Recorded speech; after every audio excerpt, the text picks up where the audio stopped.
Ok, merci beaucoup. Je voudrais d'abord remercier tous nos frères, tous nos amis, toutes nos sœurs qui ont encore perdu leur temps pour nous écouter. Ça, j'en suis très heureux. Bon, je ne suis plus à présenter, je m'appelle Nabourma Bemba, je suis originaire de Bassar. J'ai fait mes études secondaires à Sokoudé, j'ai vécu à Kossobio et à Palo Palo. Et puis après, je suis venu à Lomé. J'ai travaillé à la Société nationale de sidérurgie. Là, on fait le fer à béton. Bon, maintenant, on est vieux, on est à la retraite. Et je suis chez moi, j'habite à Cléougan, à Lomé. Donc, je salue tous nos camarades, tous nos frères, tous nos sœurs, tous ceux qui sont décidés à nous écouter. Je suis disponible à répondre à vos questions. Merci beaucoup. Alors oui, bonsoir toujours mes frères. Vous savez, la fédération de Bassar se porte bien après avoir traversé la zone de tempête comme toutes les fédérations. Nous avons été victimes des agressions de tout genre.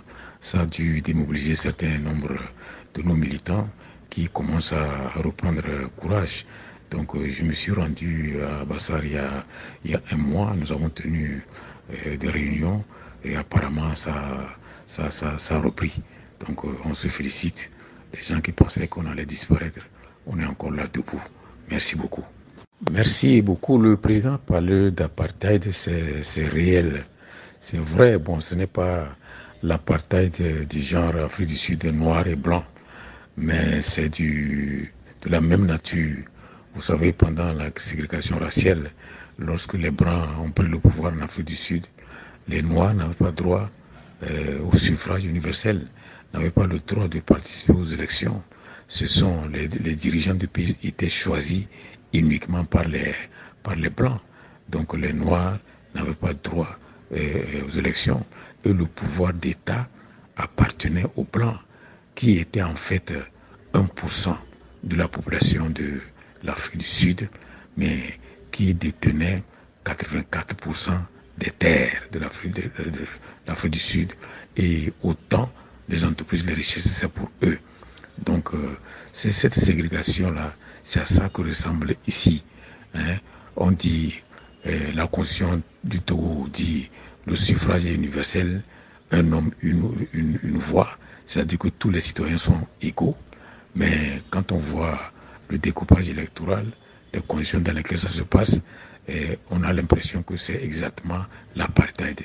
Parce qu'il y a certains qui ont, par exemple, quand le président donne l'exemple, l'opposition a 1,2 million voix avec 31 députés et le pouvoir a 900 000 voix avec 51 députés. Alors vous voyez ça, et puis même s'il faut aller vérifier, malgré les conditions de fraude,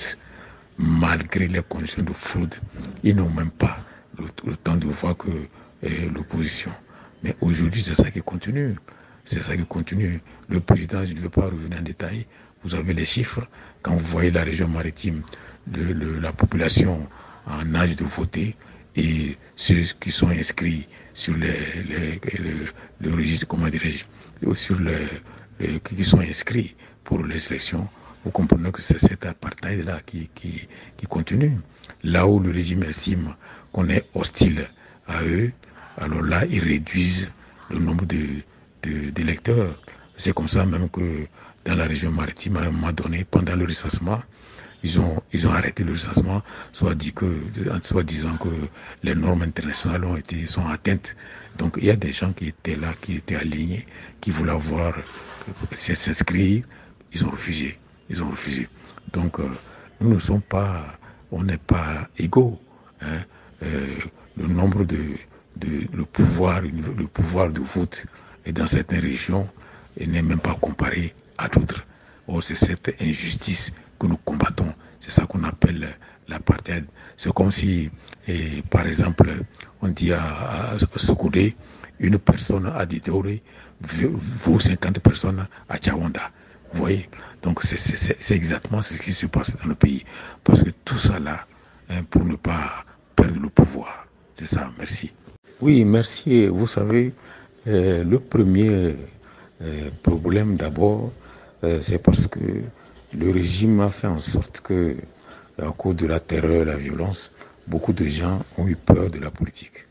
Et on vous dit, ah, moi, je ne veux pas faire la politique, je ne veux pas des problèmes, je vais dans mon champ, ça me suffit, je suis un chauffeur, je conduis ma voiture, je transporte mes passagers, ça me suffit. Je ne vais pas me mêler de la politique. Or, la politique, c'est ce qui concerne tout le monde. Hein. Il y a un homme politique russe qui avait dit que les affaires politiques, ce sont les affaires de tout le monde.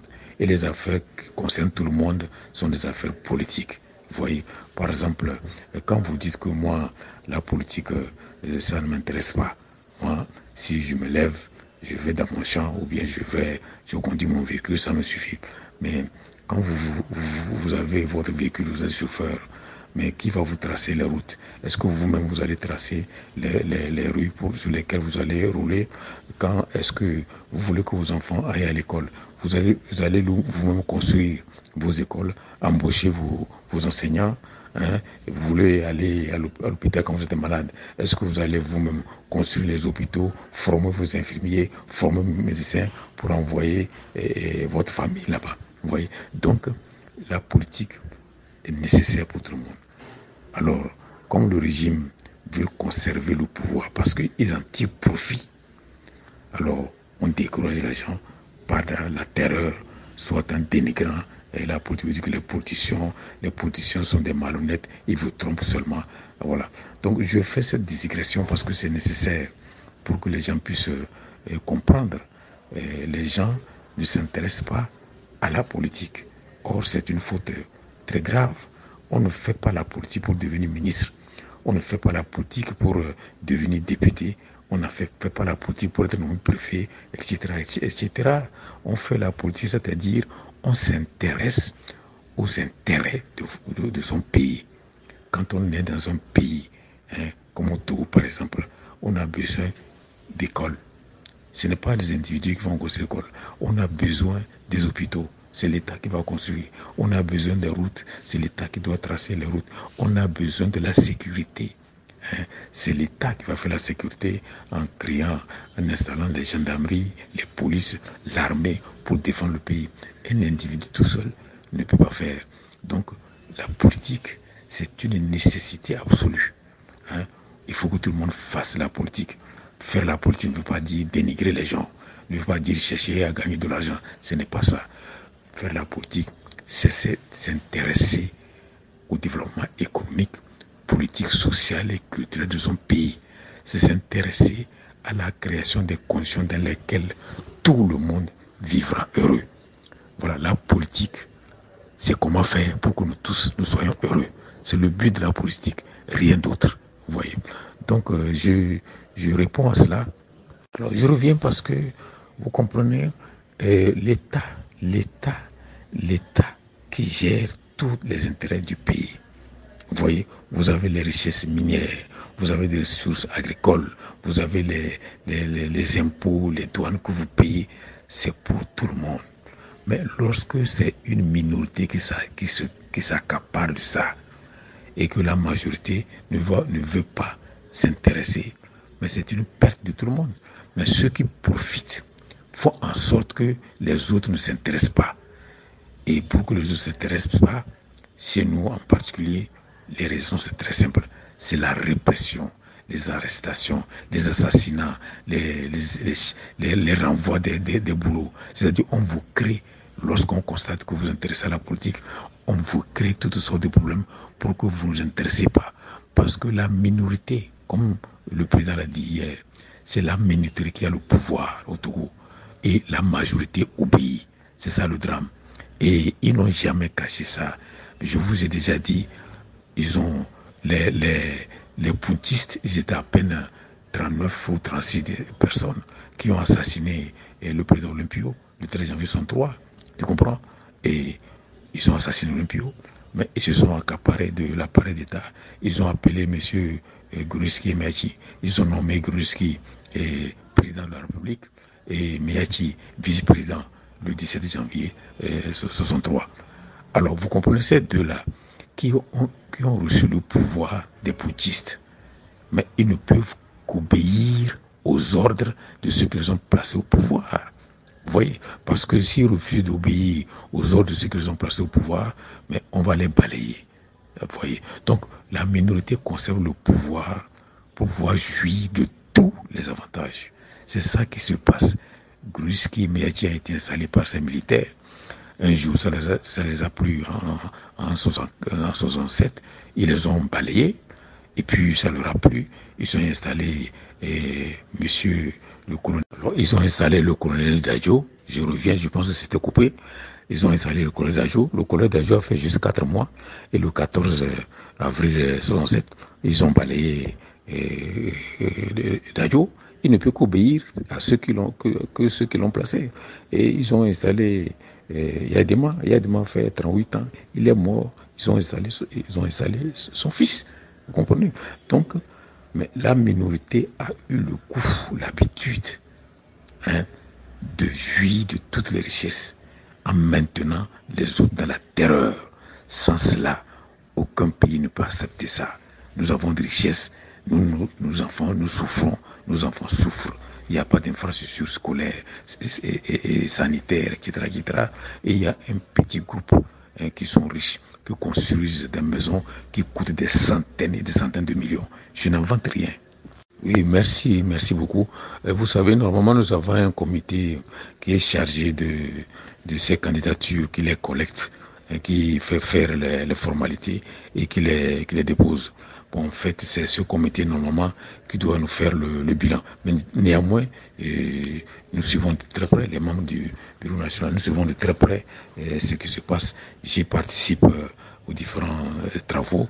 Bon, je ne veux pas vous donner les résultats à la place de ce comité, mais je peux vous rassurer que à l'heure où je vous parle, au moins 80% des dépôts, 80% de dossiers sont prêts. Je suis persuadé que ça va se passer très très bien. Merci. Oui, bon, en ce qui concerne les cotisations, c'est la trésorerie qui s'en charge. Je ne suis pas allé demander où est-ce qu'ils en sont. Mais tout ce que je peux dire à nos populations, à nos militants, mais c'est de cotiser. C'est de cotiser pour qu'on puisse battre campagne. Vous savez, vous le savez mieux que moi, Soukori là-bas. Quand vous quittez la ville de Soukori, vous allez dans les autres cantons. Vous n'allez pas à pied. D'un canton à un autre, d'un village à un autre, on a besoin des moyens de locomotion. On a besoin de ceci ou cela. Mais si nous ne pouvons pas, n'avons pas les moyens pour le faire, mais il y a des populations que nous n'atteindrons jamais, qui n'écouteront, qui n'entendront jamais nos messages. Vous voyez? Parce que pour que quelqu'un change, pour que quelqu'un t'écoute, quelqu'un puisse te suivre, il faut que la personne t'écoute, que la personne entende ta voix, que la personne soit convaincue de ce que tu dis. Mais si tu ne peux jamais atteindre la personne, mais il faut voir au niveau des communications, vous voyez. Mais les radios privées qui existent aujourd'hui, la plupart des petites radios qui n'ont pas de très longue portée, qui sont même à l'intérieur, la plupart de ces petites radios souvent appartiennent aux barons du régime. L'opposition n'a pas de moyens de communication. Même pendant la lutte pour l'indépendance, les partis politiques, qu'ils soient proches de la France ou qu'ils soient de l'opposition, avaient leurs journaux qu'ils publiaient. Mais aujourd'hui, c'est impossible. Vous voyez, on ne peut pas avoir nos propres journaux parce que pour créer un journal, il faut avoir l'autorisation de ces gens-là. Et si vous avez votre journal, si vous écrivez ce qui ne les plaît pas, ils vous attrapent, ils interdisent votre journal et ils ferment votre radio. Mais jusqu'aujourd'hui, nous n'avons pas d'autres moyens. Nous n'avons pas d'autres moyens que d'envoyer des gens soit à vélo, soit à pied, soit chercher à lui des petits véhicules pour le faire. Comment on va le faire? Il faut qu'on cotise. Mais les gens savent que ce qu'on est en train de faire, c'est dangereux pour eux parce qu'ils vont perdre le pouvoir. Nous allons les libérer. Mais ils ne vont pas nous créer de bonnes conditions pour qu'on les renverse. Il faut que notre peuple comprenne que nous devons nous battre. Nous devons nous battre pour pouvoir nous libérer. Nous devons cotiser. Vous savez, on n'a pas demandé aux gens de donner des millions. Mais au moins l'ANC, au moins quand il y a des élections, mais nous avons au moins 1 million de personnes qui votent pour nous. Nous avons 1 million de personnes qui votent pour nous. Mais si chaque personne donnait 100 francs ou même 50 francs par mois, c'est 50 francs par mois, fois 12 mois, 5 fois 12, ça fait combien? Ça fait 6 000. Alors imaginez 6 000 fois 1 million. ça fait des milliards. On n'aurait plus besoin de quoi que ce soit. Vous voyez, les gens négligent. Bon, demain, je vais donner, aujourd'hui, mais on ne sait pas que nous sommes nombreux. En donnant tout petit peu, on devient puissant. Merci. Et merci, mais vous savez, tous ceux qui font semblant de se moquer de l'ANC, vous le connaissez, vous savez d'où ils viennent. Il n'y a rien à cacher, c'est le camp d'en face. C'est eux qui font ça.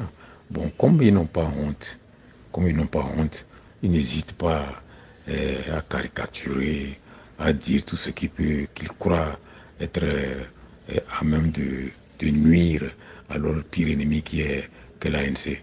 Vous savez, mais nos parents qui ont lutté pour l'indépendance, ils ont commencé et comptaient depuis longtemps sur leur propre force. Ils cotisaient. Moi, quand j'étais tout petit, j'ai vu le livret de cotisation de mon papa. J'ai vu son carnet de cotisation de mon papa dans les années 50-52. Il cotisait, moi j'ai vu. Et puis même mon père m'en a parlé. Lorsqu'il y a eu les événements de Pia, 21 juin à Pia, mais nos parents ont cotisé pour soutenir les familles des victimes de Pia. Et puis en dehors de cela, mais nos parents cotisaient au nord et ils envoyaient de l'argent au parti à Lomé. Quand on cotisait, on délègue les gens qui viennent à Lomé pour remettre l'argent à pas de Souza, là où se réunissait le parti. Et puis, entre-temps, le régime colonial, en 51, ne voulait plus que les nôtres cotisent. Et le gouverneur, j'ai oublié son nom, a sorti un arrêté ou un décret pour interdire, pour qu'on empêche, pour demander à tous les chefs de commandants de cercle, à tous les chefs de canton, d'empêcher que les militants du parti culte du Nord puissent arriver à Lomé pour cotiser, et même dans la région sud ici. Vous voyez, donc les gens qui quittaient Bassar sont poursuivis par le chef canton de Bassar. S'ils arrivent à échapper, et le chef supérieur du Tchao de Dosokode, M. Sifoaïva, il les capture, et s'ils échappent, il y a le chef de Blita, au nom de Soutoubois Sado, c'était Abante, qui les capture. Mais les gens à Bassar, mais pour continuer à cotiser, quand ils cotisent, ils prennent à pied, ils vont remettre à un de leurs frères qui s'appelle Tchonchoko, qui est cuisinier à Mango. Donc ils cotisent à Bassar et ils vont à pied par Grinkouka pour aller donner l'argent à M. Tchonchoko, qui lui entre au Bénin et on vient cotiser ici.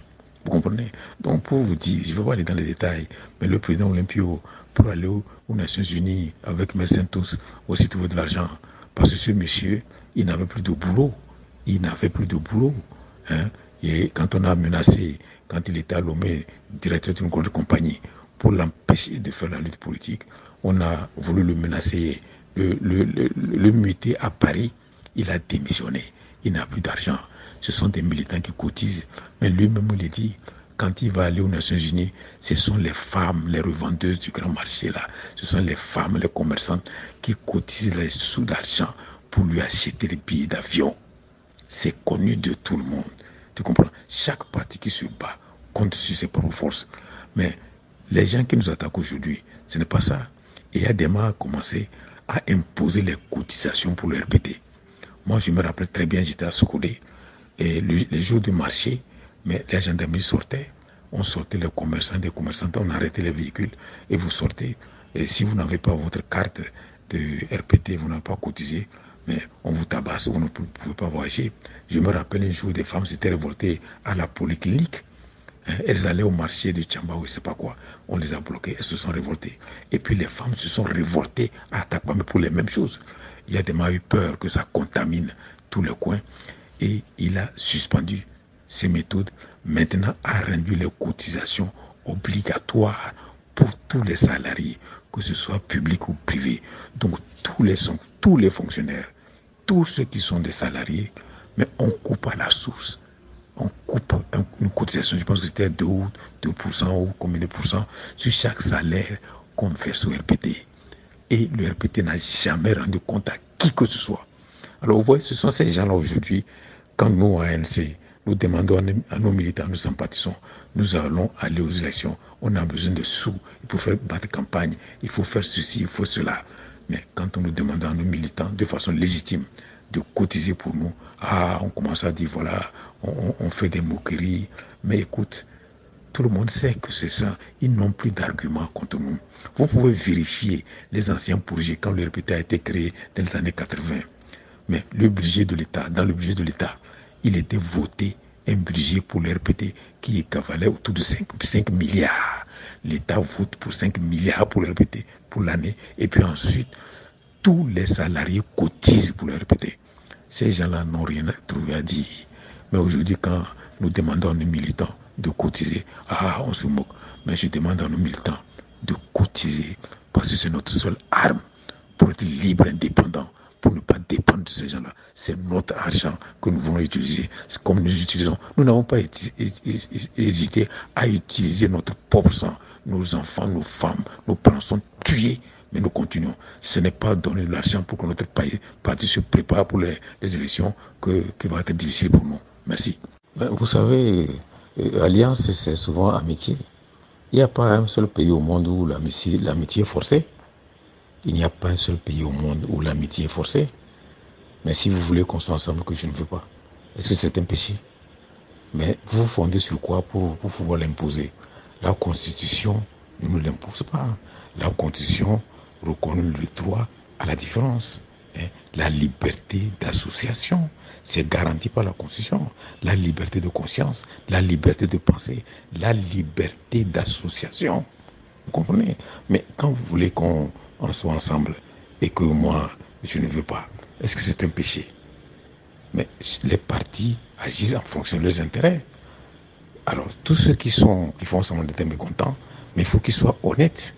Depuis que les partis politiques ont commencé à exister, depuis les années 90, mais notre premier parti, l'UFC, jusqu'à l'ANC d'aujourd'hui, on a toujours fait partie de la plupart des alliances. Le COUD 1, le COUD 2, le CST, le CAP 2015, le CAP 2014. Mais si on ne trouve pas de résultats positifs et qu'on veut changer, mais au nom de quoi les gens veulent nous imposer? Et puis surtout, ceux qui veulent qu'on soit ensemble aujourd'hui, mais c'est eux qui ont passé le temps à nous vilipender. Nous sommes des corrompus, nous sommes des Judas, et Fabre est arrogant, il est impoli, nous volons de l'argent. Ils ont passé le temps. Même certains qui ne l'ont pas dit ouvertement, quand ils entendent les autres dire, ils n'ont jamais condamné. Ils n'ont jamais condamné. Alors, s'ils sont sincères eux-mêmes, mais ils n'ont qu'à comprendre que nous avons raison. On dit le chat est chaudé quand craint l'eau froide. Mais nous sommes plus de 120 partis politiques. Si la ANC veut rouler toute seule, mais elle n'a pas interdit aux autres de s'entendre. Mais ils ont la liberté de se mettre ensemble par 20, par 30, par 40, par 50. De quoi ils se plaignent? Nous, on ne comprend pas. Nous, notre option, c'est notre option. C'est notre option. Nous ne sommes pas en train de vouloir nuire à quelqu'un. Nous voulons être libres pour mener notre combat comme nous l'entendons. Mais si les gens pensent qu'on a posé tel acte qui n'est pas de notre droit, s'ils vont nous poursuivre, ils n'ont qu'à nous poursuivre. Merci. Mais tout ce que j'ai à dire à la population, c'est de continuer le combat. Bon, parce que ce régime, ça fait plus de 60 ans qu'ils sont là. On a l'impression que ça ne bouge pas, mais ça bouge. Mais il ne faut pas oublier, de temps en temps, je suis obligé de revenir. Mais il ne faut pas oublier il y a des mains, ils ont pris le pouvoir, mais ils ont tout interdit. Il y a des mains à régner pendant 12 ans, de 76 jusqu'aux années 80. Il a tout interdit. Il n'y a pas de parti politique, il n'y a pas de syndicat, il n'y a rien. Tout interdit. La presse, même la presse privée, ça n'existait pas. Il n'y a que Togo Presse et la Nouvelle Marche. Vous comprenez? Même les journaux privés qu'on importe, les libraires importent, Jeune Afrique, Le Monde, Le Figaro, tout ça là. Mais quand vous importez, vous déposez d'abord des exemplaires au ministère de l'Intérieur. On lit chaque page pour voir s'il n'y a rien qui égratigne le régime Yadema avant de vous autoriser à vendre. Vous comprenez? Mais à part Radio Kara, c'est Radio Lomé. Pas de parti politique. Mais aujourd'hui, vous voyez, les associations, c'est interdit. Il n'y a pas d'association. Sur le plan syndical, il n'y avait que la CNTT, dirigée par Nambon Baranabo. CNTT qui est membre du comité central. Et au niveau des femmes, il y avait l'UNFT, l'Union des femmes du Togo, membre du comité central du RPT. Et puis pour la jeunesse, il n'y a que la JRPT, membre du comité central du RPT. Il n'y avait rien. Vous comprenez? Mais aujourd'hui, c'est des centaines d'associations. C'est des dizaines de partis politiques, même si beaucoup sont des fantoches. Avant, c'était impensable de vouloir imaginer qu'il puisse y avoir un ou deux ou plusieurs partis politiques au Togo. Donc, petit à petit, ça avance. Vous ne savez pas quel jour, c'est le bon Dieu qui décide. Mais l'essentiel, c'est de continuer de façon déterminée, sans défaillance, sans se décourager. Et un jour, vous serez surpris que ça va changer d'une manière ou d'une autre. Parce que ce régime sait que ces jours sont condamnés. C'est moi qui vous le dis. Merci.